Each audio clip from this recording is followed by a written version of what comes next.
So I request Yogendra ji to address us through his keynote address. Yogendra ji, over to you. Thank you, Brother Bhai. Uh, thanks for those lovely words. I just wanted you to confirm if you can hear me right. Is my Yes, audio? yes, of course. Yes, perfectly. Thank you. Thanks for those lovely words, Brother Bhai. I guess the one of my qualifications for being here to speak at this seminar is that I used to be a university teacher at Punjab University, Chandigarh, and used to be active member of PUTA, my university's teachers association, and which I'm proud to say was also, like your association, not concerned only with salary rise and demanding more and more things for the teachers, but actually involved in democratic struggles of the time. So I guess that connects me to my past, and I'm truly grateful to the Rabindra Bharati University Teachers Association, not just for inviting me, but actually for holding this webinar, because to my mind, uh, holding a seminar like this and choosing this kind of theme itself is an act of dissent in today's time, a dissent that actually ends up enriching democracy. So I truly thank the uh, Teachers Association, all of you who thought of it. This is a very unusual act in our times. I must confess that when Debabrata Bhai approached me, I said, look, don't invite me because it'll put you to trouble. And I've seen that happening to several places. Suddenly, in the last few years, after I got into public life, and especially after 2014, when the new regime took over, suddenly I started getting invitations from universities asking me to give a lecture on research methodology, asking me to do something technical on psephology. And I would always say, thank you very much, but look, it's my previous birth, my Purva Janam, and I don't remember very much about it. Would you like me to speak about today's politics? The invitations were withdrawn immediately. And, there would be quiet silence. I've got used to it. But I sort of have turned this into a bit of a game to say, oh, you want me to speak. So, these student festivals and so on, I would get invitations from them. And I would say, so I assume that you want me to talk about today's and what's happening to democracy in our country. And then I faced awkward silence. And once in a while, when someone does send a serious invitation, I actually alert people, look, you may not know, but my speaking would bring you trouble because I would speak my mind. And I don't want you to be put in trouble, you to be interrogated by your vice chancellor or all kinds of things that do happen in university these days. In that context, I truly think that hosting a seminar like this, inviting someone like me, and opening it with the two speeches that I've already heard is an act of courage. It's an act of courage that is at the heart of sustaining democracies. There is no constitution, there is no law, there is no format that can guarantee you democracy. Democracy, in the last instance, is sustained through acts of courage, small acts of courage, big acts of courage, of which your webinar itself is an example. Thank you very much.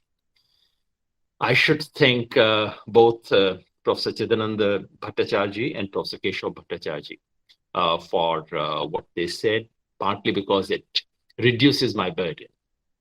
Professor Chidananda Bhattacharya's laying down of principles, and especially reference to our own tradition of accepting, encouraging, inviting dissent in philosophical arguments. And Professor Keshav Bhattacharya's very courageous, I should say, listing of manners in which dissent has been suppressed in this country by different kinds of regime. I really welcome the fact that he actually mentioned what happened in this state. when a chief minister was lampooned. And we know that the regime continues. So I really appreciate that and listing of all those things. As Devabrat Bhai has said, that I have had something to do with some of those incidents. I still face investigation from Delhi police for my role in causing riots in Delhi. I mean, actually, the charge sheet mentions me by name and says that I was the key conspirator of, engineering communal violence and riots in Delhi. While all I did was to say that the Citizenship Amendment Act is bad, it's against the constitution, it's against the ethos of this country, and it's against Mahatma Gandhi, what Mahatma Gandhi taught us. So yeah, that's what we face. And I'm truly grateful to both the Bhattacharyas for laying down the foundation so well for our deliberations in this seminar. I'll begin by reminding ourselves of the context, something that may have come up, but I missed it. Let's remember what happened in Tripura 2 days ago. There is allegation, at the moment, let us say allegation that there was a political gathering, and at the end of the political gathering, allegedly by the ruling party, while coming back from that, people, the mob that is coming back from the rally, causes destruction, let itself loose on the minority Muslim population, torches and damages mosque. This is widely reported in some parts of the media, not all, but some parts of the media. And what we have is Tripura police, first of all, clarifying that, no, we were actually doing our job. Maybe they were, we don't know. They're entitled to clarifying it. They did. But what follows thereafter is something that relates to the theme of the seminar. You have an FIR under UAPA, Unlawful Activity Prevention Act, one of the most draconian laws in this country, I would say clearly one of the most undemocratic laws in this country. Against the FIR is against 151 persons whose crime is that they actually put this information on Twitter. Just imagine, UAPA is being used for sharing an information which was there on the media, an information which has been verified by a human rights group. Just sharing that information. You are sitting in Mumbai. One of my friends was involved in that, Darab Farooqi. Sitting in Mumbai, he says, this is what's happening. This is unacceptable in a democracy. There is, I believe, UAPA case against him. Now, this is the kind of context that we are dealing with. And that's why a seminar like this couldn't have come at a better time. I would make one methodological remark, one theoretical point, and then go on to say something about how dissent is being curbed in India, new forms of curbing of dissent. That's what my interest is, because I think with changing times, forms of curbing democracy, ways of killing democracy, ways of curbing dissent are changing, and we should be alert to the newer forms. That would be the main burden of what I say today. But let me begin with one methodological remark, which is about how the experience of Western democracies, European, American, maybe also New Zealand and Australia, though they don't normally figure much in our conversation. So let's say global north. The experience of a tiny part of the world, do you remember Western Europe and North America are tiny in this globe today. They are tiny in the world of democracy today. But somehow that experience tends to dominate our thinking so much in both positive and negative ways. We have somehow come to accept that the journey of democracy in these societies is the norm. Norm in both senses of the term. It's the norm in the sense of uh, the way that journey should be like. And it is also seen to be a norm in the way in which we expect that journey to take place. I would suggest that we need to rethink that. We need to look at the journey of democracy in societies like ours with fresh eyes, untainted by these expectations. Prasapatha Chatterjee, one of the political scientists I really look up to and have learned a lot from, he started using an expression, most parts of the world, to remind us, what we used to call third world, what we sometimes call global south. He says most parts of the world, because this is what, in future democratic theory should not be about what happened in a tiny island called Great Britain or a somewhat strange country called the United States of America. Hopefully, the global history of democracy will be about what happened in India, what happened in Brazil, what happens in Nigeria, what happens in Indonesia. These are countries. I'm just picking up big countries. South Africa. This is what the global history of democracy should be about. And I suspect that too much of focus on the history of European and North American societies takes us away from the real task of thinking about what happens to democracies in our kind of setting. We are used to thinking of our ideals. We tend to derive our ideals from these societies. And we somehow also believe that our pathologies are also like that. It's very common for students of political science to use the word, or ideological commentators to use the word fascism. I understand why it's being used in today's context, and there are some very good reasons to draw parallel to what happened in Nazi Germany and Italy of the mid of 20th century. But in the last instance, these comparisons are not very helpful. We must find a new language to describe our anatomy, our physiology, and our own pathologies. But that's a methodological remark for some of my fellow political scientists. Theoretical point that I just wanted to, broad point that I wanted to make, is that the very idea of dissent presumes dominance. There is no dissent without dominance. When we say dissent is inevitable in democracy, what we are saying is that dominance is inevitable in democracies. Now, in one sense it is, in another sense it is not.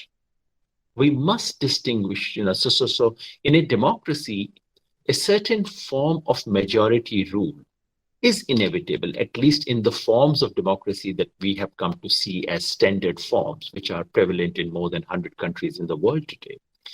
In that form, some kind of majority rule is inevitable. But let's distinguish between two kinds of majorities. Majority opinion rules democracy is kind of inevitable.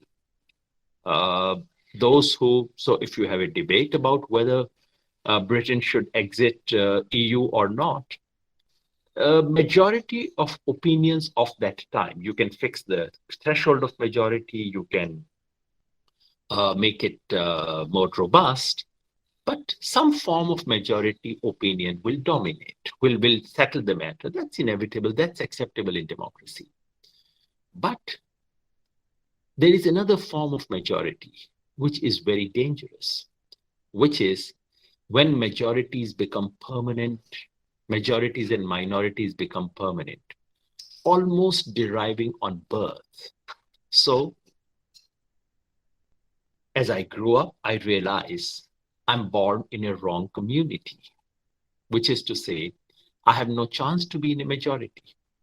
Now, being majority of opinion and majority community, which would permanently dominate democracy, are two very, very different ideas. Majority of opinion is something in which, in principle, every citizen can participate. I'm in minority today, as indeed I am, in terms of minority of political opinions in this country. But I do hope that one day I will be in majority. There's nothing that prevents me from becoming part of the majority of opinion of this country in a democracy.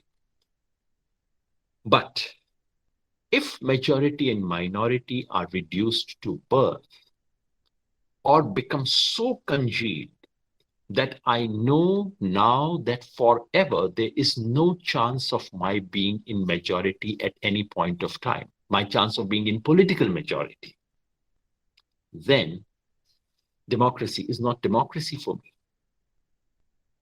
Now, that's a point we need to remember, that there are kinds and kinds of majorities. There is kind and kind of dominance. And the kind of dominance that we experience in our country today, unfortunately, is tending towards the other kind of dominance, the dominance that is inimical to the very idea of democracy. I will not go into details of that. I've written it elsewhere, that the current dominance of BJP, Sangha Parivar, etc. in the country, the regime that dominates this country, enjoys a hegemony which has three components. First, it politically dominates this country, which is all right, which is what governments do. You are in power, you are supposed to have majority in parliament, you are supposed to have won elections. So the current regime has won election, has won it handsomely. And unlike many of my friends, I do believe that they have won it in a limited sense, in a fair way, which is that the counting of votes was not unfair. So they are in power, they are in political majority, they politically dominate. But the two other forms of dominance that they enjoy, one is coercion. Coercion by using state power and street power. State power, most governments do enjoy, although there are lighter ways of exercising state power. This regime particularly enjoys, is adept at using state power in the most coercive ways. State power, which is most intrusive, use of state power, which is all pervasive. In many ways, it's 1984, the novel, playing out in front of our eyes. Now, to go with state power is also street power, using goons, using vigilante groups, using just brute coercion on the street to frighten your opponents. Now, we are not the only country in the world where it's happening, but there are not too many democracies where this is used as blatantly as it is being used today. So there is, so I've already spoken about political dominance, I've spoken about coercion. Third is ideological dominance, which is that ideas proposed, supported by this regime tend to dominate the ideological spectrum of this country, unlike what used to be the case 20 years ago. Once again, part of it is democratic, part of it is all right, but part of it is not, because that dominance is being manufactured with the help of mechanisms which are completely undemocratic. So that's a second, was just a general point that I wanted to make, which is about dissent, that dissent being the other side of dominance. And the kind of dominance we have defines the kind of dissent that is allowed. And when dissent becomes a microscopic minority, when dissent becomes congealed, almost permanent, almost settled with birth, that already is taking us away from a political system that can be called democratic. But that, as I said, is again for my political scientist friends to explore, because while we celebrate dissent, we tend to tend not to notice its connection with the nature of dominance itself. Having made these 2 points, allow me to focus now on what's happening in this country. I begin with some general remarks and come to specifics. I think the basic point for us to remember is that ways of killing democracy have changed. 20th century model of destroying democracies is no longer fashionable. 21st century has come up with new, innovative, sophisticated, almost invisible ways of destroying democracy. There are books. There is a book, a general book on the about how democracies die. There is recently a book authored by Professor John Keane and another.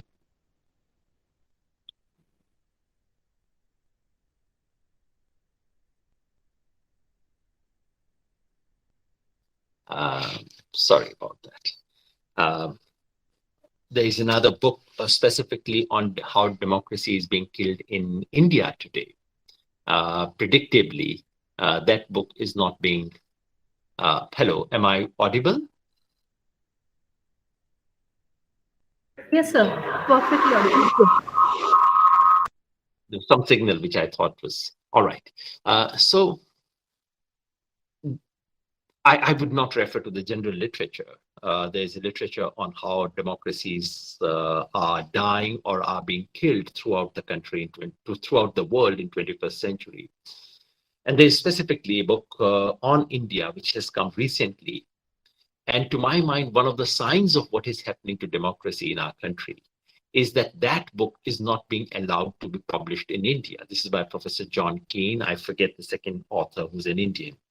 The book was published abroad. Its Indian edition was to be released by one of the reputed academic publisher. And just a couple of weeks before the Indian edition was to be released, the publisher backed out and said, no, we can't publish the book in India. Now, to my mind, that already gives you a sign of what's happening in this country if a book like that cannot be published. But the general point is this. 20th century mode of destroying democracy was plain and simple. Someone in army uniform would come to television or radio, which used to be more common those days, and would announce that, constitution is suspended, some for protecting nation's interest, some form of emergency is being imposed. There's martial law, there is censorship, and from tomorrow morning, the country is not democratic. I shall rule the country, army shall rule the country, or we shall do it in the name of Islam, in the name of Christianity, in the name of whatever, This used to be the 20th century style of killing democracy. 21st century is different. 21st century is about killing democracy in the name of democracy, retaining the form of democracy while taking away the substance of democracy. And to my mind, India is a classic example of what is happening. I should mention that India is not the only country, and India is not the first country where this has been tried out. What we witnessed in Russia today, Mr. Putin's regime, it's formally democratic. He's been elected, all right. But would you call that regime a democratic regime? Don't know. In Turkey, Mr. Erdogan, and since we do have a Sri Lankan scholar here, I dare say, but subject to his approval, that what we witness in Sri Lanka under Mr. Rajapaksa, again, a democratically elected regime, but is it a democratic regime? I have my doubts, but I would defer to his wisdom on this question. So in 21st century, what we witness is, in the Indian context, I have called it democracy capture. It is democracy being captured by using apparently democratic means. So a democratically elected government, elected in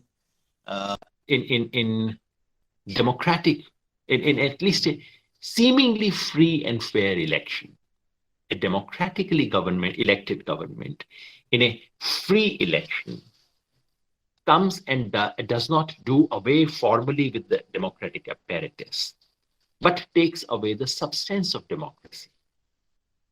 This is done usually by compromising by very cleverly changing rules of the game, by capturing the referees, umpires, by sidelining and throwing out those who hold different opinions.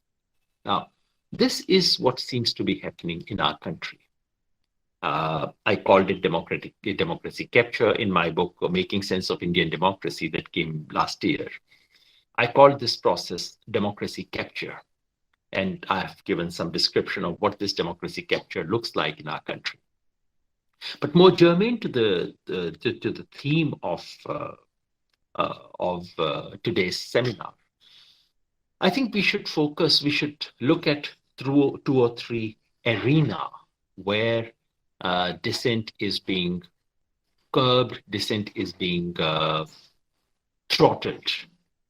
One is, of course, the standard arena of state. When we see of curbing of democracy, curbing of dissent in democracy, we think of state.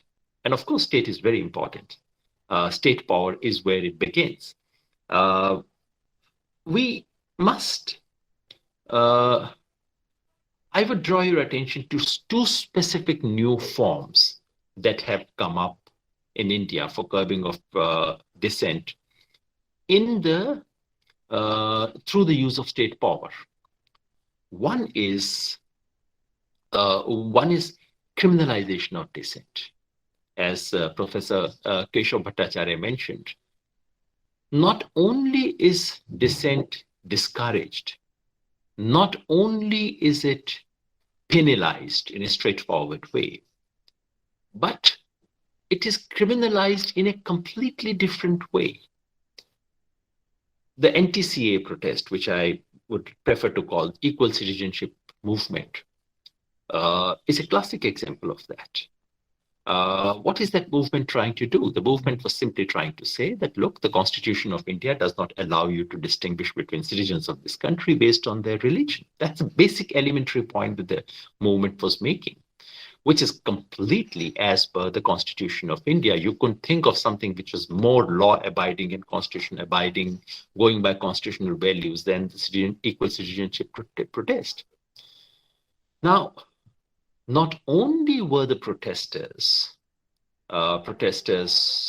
suppressed, protests not allowed in several ways, disrupted in many ways, but the most important thing is that at the end of it, most of the leading protesters were charged with criminal cases which were not to do with the protest.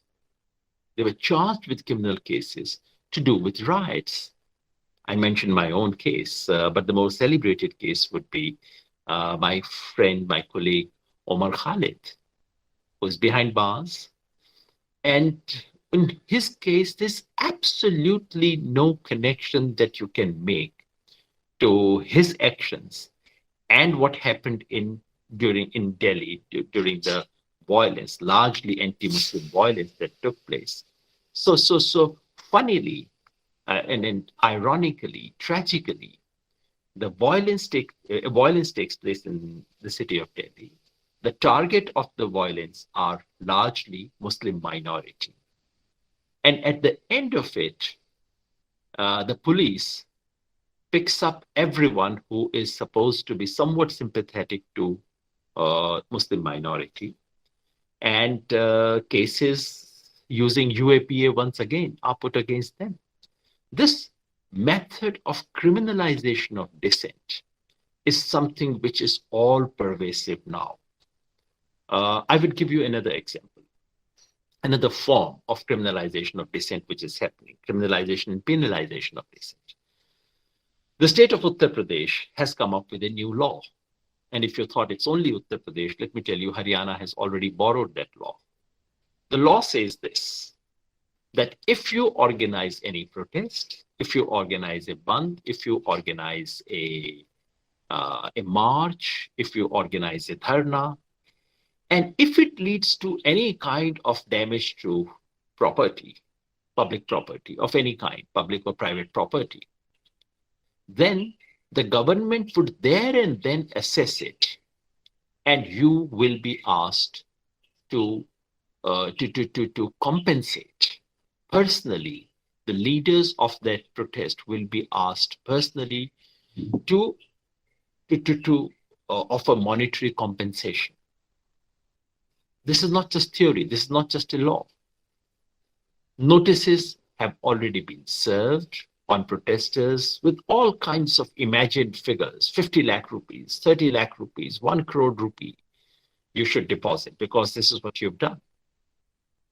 The law, as I said, had already been adopted in Haryana, and I would not be surprised if the same law is enacted in many forms. That's state suppression of dissent. It takes multiple forms. But I would not say too much about state suppression of dissent, because that's something we are familiar with. We know what it is like. I would instead focus a little more on the media, because in modern times, mass media is the principal site where battle for dissent, for legitimate expression of dissent are fought, not on the street, not so much, not inside the house, not in seminars like this, but principally the principal site is mass media. What is happening to mass media? As I said, the 20th century style of stifling dissent in mass media was very simple: censorship. Today, you don't have censorship. And every second day or so, if I'm on a television channel, someone would get up, some BJP person very righteously would say, there was censorship during emergency. There is no censorship today, Mr. Yadav. You are speaking on television. What better ways can there be of, what better example of the fact that this is a free country where there is free speech? That's simply not true. What we have are forms of curbing freedom of expression in mass media, which are worse than censorship. I recently wrote about it, and I said there are 4 forms of ships which are worse than censorship, put together, which are worse than censorship when you look at the media. Just to give these things a name, these 4 mechanisms through which the Indian media now has become an instrument for suppression of dissent rather than a medium of expression of dissent. I call these dealership, relationship, partisanship, and censorship, as the word censor beginning with an S, with a sensory experience. So censorship as in sensory experience. Let me begin with the mildest of them, relationship. Now, ways of courting the media are as old as the media itself. Powers that be always know that you need to keep media on your right side. So they try and court, they try and bribe, they try and charm the media, which is all right. What is happening and I speak principally of the national media. My apologies because I don't sufficiently understand the context of, say, what's happening to Bengali media in Kolkata, because that's a somewhat complex relationship because of conflicting, contesting nodes of power that are involved there. But I would speak largely with my experience of the national media. Some people call it not national media, they call it Noida media, because most of the television channels that claim themselves to be national are based in a tiny little satellite town of Delhi. Relationship. Now, what is happening is that this way of charming, influencing the media has been taken to a different level altogether. And what we witness today is virtually every appointment in media house. I'm speaking of private media. I'm not speaking of the government media because there's not much worth speaking there. In the private media, most of the appointments, right from bottom to the top, are in many ways controlled, directed, filtered by the dominant powers, by the regime. I would not bore you with the instances and details, but if you think universities are the only places where appointments are controlled by the regime, that's not true. Private media, there's a lot of it. From relationship, go to the second level, which is partisanship. Journalists, media persons have they're entitled to their ideology, and one should not take exception to the fact that they have their own opinion. But what we witness in today's world is something very different. What we witness is a situation where media persons have now come to have a. I'm sorry, am I audible? Hello? Yes, sir. I'm audible. Sorry, there is some Yes, sir. disturbance Yes, sir, here. very much audible. Yeah, just give me 1 second. There's some disturbance here. I put just yeah. Now, partisanship. I was saying that media persons, like everyone else, are entitled to their ideology, their own opinions, which is normal, which is what democracies have. But that opinion is supposed not to influence your coverage of news in a very routine sense of the term. What we have is in today, what we witness, what I tend to see is the fact that yeah, sorry, there was some disturbance there. What we witness here is partisanship being taken to a different level. I remember when I was a student in early 1980s, it was very hard for someone who had right-wing sympathies to get a job in the media.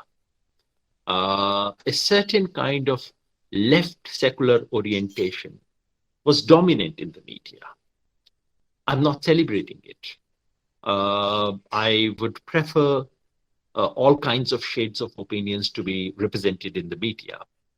What we have today is not just the opposite. What we have is virtually anyone who does not share open partisanship, ideological partisanship with the regime, they have been shunted out of all the media positions. This does not happen accidentally. This happens deliberately. Again, I would not bore you with examples. The third form I said was dealership, which is straightforward control of the media houses. Much of the expression does not take place through media persons, through the journalists. Much of the control of media takes by way of simply controlling the owners, direct instrumental control of the owners. Owners are, there are multiple ways. I can only remind you of what happened to Dainik Bhaskar, one of the largest Hindi newspapers of this country. The newspaper published a series of reports which cited the New York Times initially. That the whole debate about number of people who died during the second wave of pandemic. Dainik Bhaskar carried Hindi version of the New York Times report, which claimed that more than 3 to 4 million people may have died. They followed it up by investigations specific investigation in Gujarat, in Madhya Pradesh, in Rajasthan, in Haryana, showing that the number of deaths being reported by the government had no relationship to number of deaths which were being recorded in the municipal register. The number of deaths being recorded there in the municipal register, in the crematorium, and other places was much, much higher. A few days later, an income tax raid was organized across all the offices of Dainik Bhaskar. It's not just the newspaper that was targeted. Businesses of that newspaper owner, businesses other than newspaper, were targeted. The tone of the newspaper has changed thereafter. I just give you one example. There could be umpteen examples. This example was somewhat in the public domain. Most other examples are not in the public domain. What happened to The Quint, what happened to News Minute, NewsClick, all the websites, portals which Dissent now routinely face the threat of government raids, income tax raids, ED raids, all kinds of things are organized. And there is the other form as well, which is they're simply told, look, you are a company whose shares are publicly available. We'll simply ask someone to purchase shares of your company. I do know of major media houses which received this threat and were forced to change their tax. They were simply told, look, we'll ask some bhai sitting in Ahmedabad to pick up 20% stakes in your company. You would lose your control. These are things which are routinely done. Now, incidentally, I'm not saying these are tricks employed only in India. I know similar tricks being used in Russia, in Turkey, in so many other countries.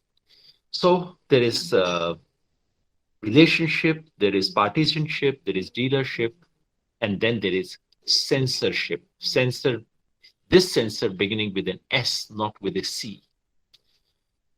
And that, to my mind, is the most dangerous thing, which is that that those who write for mass media, those who perform, those who speak, develop an internal censor, which tells them, and I find sometimes this happening to me. I'm writing a line and I know I will get editorial comments about it. I know this may not be accepted. I, of course, go on and still say it completely. But I see that happening to all my friends and colleagues. A certain internal censor, an internal alarm goes off. This is unlikely to be carried. If you say this, your article won't be carried. Please don't think this happens to others. I mean, I wrote something innocuous. This is just 2 months ago, when the whole world was when Taliban had just captured, and everyone was going on and on about Talibani brutality, which of course needed to be highlighted. But I just could not stand the sheer hypocrisy of people who were taunting that Chudiwala in Kanpur, where mob lynching was taking place in front of our eyes. And those who were celebrating mob lynching and were silent about that mob lynching were so deeply morally offended by what the Taliban were doing. I mean, I just thought it was such a hypocrisy. So I wrote a short satire on how Talibans have, how horrible Talibans are, and, and comparing it to what's happening in our own country. I could not get anyone to carry that piece. The piece did not mention Mr. Modi by name. The piece did not mention RSS and BJP. But that simple piece of satire could not find a publisher. Now, this is just to... Now, I did not, my opinions have not changed, of course, since then. But what I'm saying is that things of this kind happen so often that all the writers, all those who think, have begun to develop these internal censors. So there's a censorship which is taking place, self-censorship which is taking place.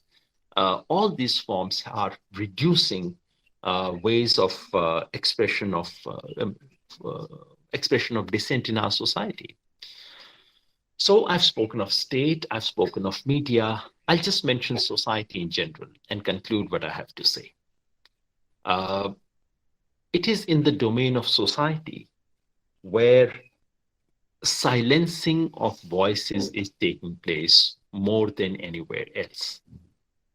It is not merely power. It is not merely state power. It is not merely media. Now, just look at the recent instance that happened in Rajasthan. Rajasthan has a Congress government. A school teacher, watched maybe India-Pakistan match, cricket match. And at the end of the match, she just wrote on social media saying, "Yes, victory!" exclamation mark. I think that's all she said. Now, this could, of course, have all kinds of meanings. The meaning that was interpreted locally was that she was celebrating Pakistan's victory. Maybe she was, which is not a crime, which is not a crime under any Indian law. You can celebrate anyone's victory. It was not quite clear to me whether she was, but even if she was, where is the crime? She was dismissed from the school, has been charged, there's an FIR, case, arrest, all kinds of legal things have happened. This is not about the state. I'm speaking of society. Why does the Rajasthan government led by the Congress do it? Because in the society, we now have a sentiment that governments, even opposition-led governments, find themselves helpless in opposing. That, to my mind, is silencing of voices on issues that concern our country. Silencing which is being done by the society itself. And that, to my mind, is one of the deepest forms of muzzling of dissent which is taking place in our society. I would not go on and on. And I'll just conclude with one good news.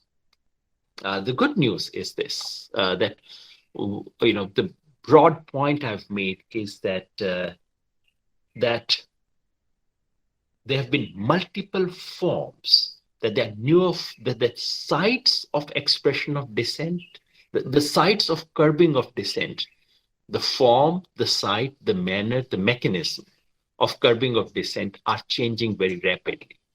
And we must be alert to those forms. And those who wish to retain, those who wish to struggle for democracy, must come up with ways of combating these new forms of expression of dissent. And that is the positive note on which I would like to conclude by reminding that while these new ways of curbing of dissent have come in, this period has also given rise to new forms of expression of dissent. I cannot think of a better example than Shaheen Bagh. As you know, Shaheen Bagh was not just a place in Delhi. It became a phenomena, including 4 places in Kolkata, which I had the pleasure of visiting. Shaheen Bagh was a new form of expression of dissent. It's not your standard dharna. It is not a procession. It is not the cultural form that it adopted. Was truly unique, something that did not exist in our country before. It was born out of necessity. You needed to have a place where women could come, which has to be closer to their neighborhood, which must involve certain protocols, which must involve certain kind of symbolism. And it came up. The farmers' protest, something I've been involved in currently. Now, sitting on the borders of the city, of the National Capital Territory, is again something which was not our design. Now, this is something which is born out of a certain forms of suppression. And that's the, in terms of form. And I must underline the fact, because you would have a session on art and artistic expression of dissent. I dare say that last few years of curbing of democracy in this country has brought in some forms of expression of art, which are truly spectacular. When I think of Amir Aziz's poem, Sab Yaad Rakha Jayega, or I think of all kinds of songs that have come up during the farmers' protest. This could well be golden period of India's protest art, which is coming up. So that truly is something about democracy that we must celebrate. That once instituted, democratic society has ways of preserving its democratic character and fighting against all forms of curbing dissent. And as I said, I see this current seminar itself as one of those forms. Thank you very much again. Thanks for this opportunity, and look forward to a very fruitful, thoughtful, and courageous discussion on how to preserve dissent in democracy. Thank you.